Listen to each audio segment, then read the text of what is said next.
আমি আপনাদেরকে এখন বলে দিচ্ছি, আপনি যান চ্যাট জিপিটি বা জেমিনাই যেটা আপনারা ব্যবহার করেন, এখানে যে জিজ্ঞেস করেন বাংলাদেশের স্বাধীনতা ঘোষণা কে দিয়েছে, দেখেন নাম, দেখেন কি বলবে এবং কেন বলবে।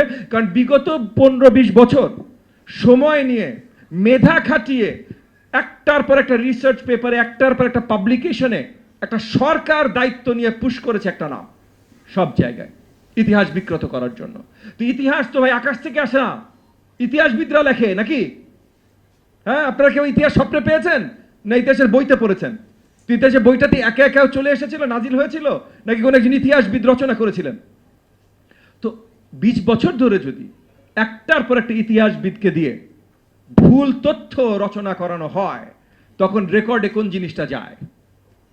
ভুল তথ্য যায়।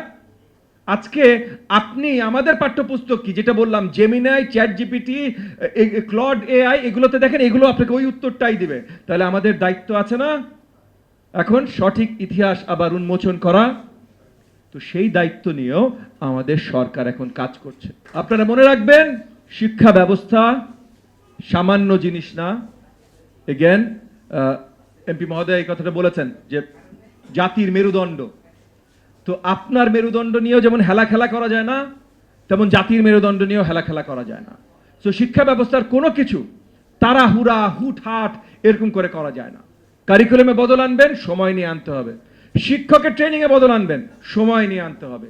এবং সব কিছু অনেক পর্যবেক্ষণ করে আনতে হবে যে এইটাই সঠিক বদল, অন্য কিছু সঠিক বদল না।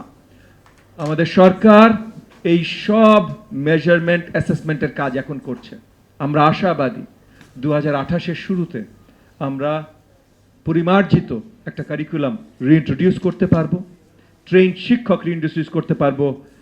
আমাদের এই যে মিড ডে মিল থেকে প্রি ইউনিফর্ম, এই সব কিছু ইন্ট্রোডিউসড হয়ে যাবে এবং টেকনোলজিও শ্রেণীকক্ষ পর্যন্ত পৌঁছে দিতে আমরা সক্ষম হব, যেখান থেকে আমরা আশাবাদী আগামী বাংলাদেশে শিক্ষিত জনগণ তৈরি হবে, নৈতিকভাবে শিক্ষিত, স্কিল দিয়ে শিক্ষিত এবং জাতিকে আগামী নেতৃত্ব দেবার মতোভাবে শিক্ষিতভাবে আমরা তৈরি করবো ইনশাআল্লাহ।